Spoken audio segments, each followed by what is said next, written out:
L'Église catholique fait mémoire de saint Martin de Tours. Martin signifie en latin un guerrier. Il s'agit d'une référence christianisée à Mars, divinité gréco-romaine de la guerre et de l'agriculture.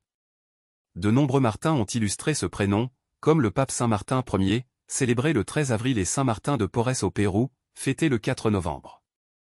Quelques jours plus tard, le 11 novembre, date à laquelle la France notre patrie commémore l'armistice de 1918, nous pouvons recourir à l'intercession d'un saint, parmi les plus populaires chez nous, Saint Martin. 3600 paroisses, sur 11 000 en Europe, et 385 communes ou localités portent son nom. Saint Martin fut un géant. Ce grand moine missionnaire du IVe siècle fit passer toute la Gaule de l'ouest de la Touraine à l'Auvergne à l'Évangile. Originaire de Pannonie, la Hongrie actuelle, vers 316, ayant étudié à Pavie en Italie, le jeune militaire, fils d'un tribun de l'armée romaine, se trouve en garnison à Amiens. Il est païen, peut-être déjà chrétien de cœur. Un jour, en plein hiver, il partage sa chlamyde, son manteau, avec un pauvre. La nuit suivante, il envoie le Christ revêtu. Désormais, l'identification de Jésus avec ses membres préférés, les plus petits de ses frères, sera la source et le pôle de sa mission. Martin le converti reçoit le baptême à Amiens en 339. Cherchant sa voie, il vient se mettre, à Poitiers, à l'école de l'évêque Saint-Hilaire. Moine devenu prêtre, il fonde avec lui le monastère de Ligugé, le premier des Gaules, admirable foyer d'évangélisation. Élu évêque de Tours, Martin continue à vivre en moine dans la pauvreté. Il fait du monastère de Marmoutier, au bord de la Loire, son port d'attache et une pépinière de missionnaires.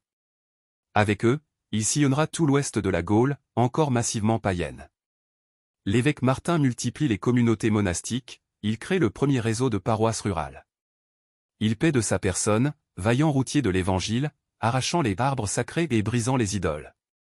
De Saint Martin, on se rappelle souvent cette parole, alors qu'il se meurt d'épuisement et que ses disciples le suppliaient de ne pas les abandonner, « Je ne refuse pas de continuer à travailler, si Dieu le veut ainsi. » Saint Martin achève son parcours terrestre à Cande, en novembre 397. Depuis lors, tout au long des siècles de notre histoire, son tombeau à Tours ne cessera d'attirer des foules de pèlerins. Saint Martin de Tours, priez pour nous. Évangile. Si 7 fois par jour ton frère revient à toi en disant « Je me repens », tu lui pardonneras. Alléluia. Alléluia. Vous brillez comme des astres dans l'univers.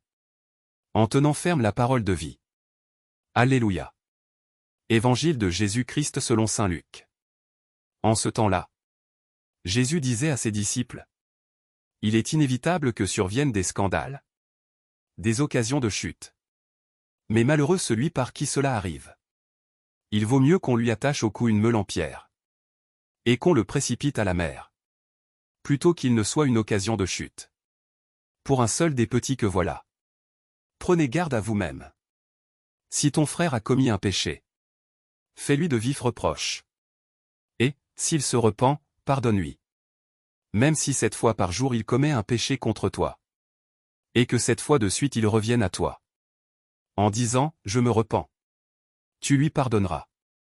Les apôtres dirent au Seigneur: Augmente en nous la foi. Le Seigneur répondit: Si vous aviez de la foi, gros comme une graine de moutarde, vous auriez dit à l'arbre que voici: Déracine-toi et va te planter dans la mer. Et il vous aurait obéi.